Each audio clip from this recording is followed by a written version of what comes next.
मेरा नाम विपिन कुमार है। मैं लड्डन टीचर ट्रेनिंग कॉलेज दुर्गवा से डीएलएड सेकंड सेमेस्टर का विद्यार्थी हूँ। मैं प्राथमिक विद्यालय भरतपुर खटकान में 30 दिवसीय इंटर्नशिप के लिए आया हूँ, जिसके दौरान मैं कक्षा 5 के विद्यार्थियों को इंग्लिश में ट्रांसलेशन पढ़ाने जा रहा हूँ। क्या बच्चों आप लोग तैयार हो? चलिए हम लोग ट्रांसलेशन पढ़ते हैं। तो ट्रांसलेशन का अर्थ क्या होता है? अनुवाद। ट्रांसलेशन मीन्स क्या होता है? अनुवाद। अब अनुवाद ये दो भाषा के बीच की बात है। जैसे हम लोग अपनी बात किसी को अगर बोलते हैं तो ये किस माध्यम से बोलते हैं? अपनी भाषा में बोलते हैं।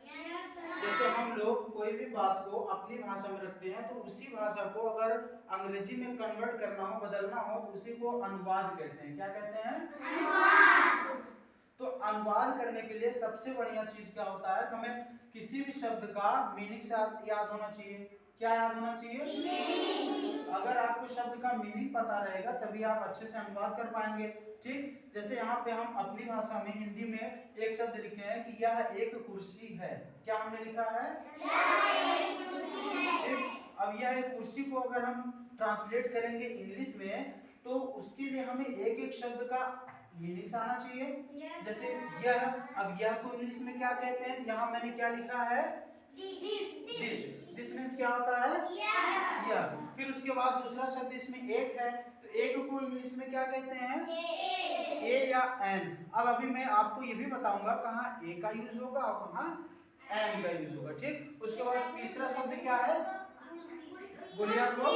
कुर्सी। तो कुर्सी को भी इंग्लिश में क्या कहेंगे? अभी वो भी मैं आपको बताऊंगा। यहाँ पे देखो मैंने लिखा है ये क्या है? चेयर मीन्स क्या होता है? इसके बाद फिर चौथा शब्द यहाँ पे है। क्या है? है को इंग्लिश में क्या कहते हैं?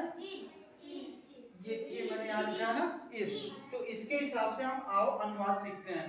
फिर इसी को मैंने इस हिसाब से लिख दिया कि दिस इज ए चेयर। अच्छे समझ में आ गया?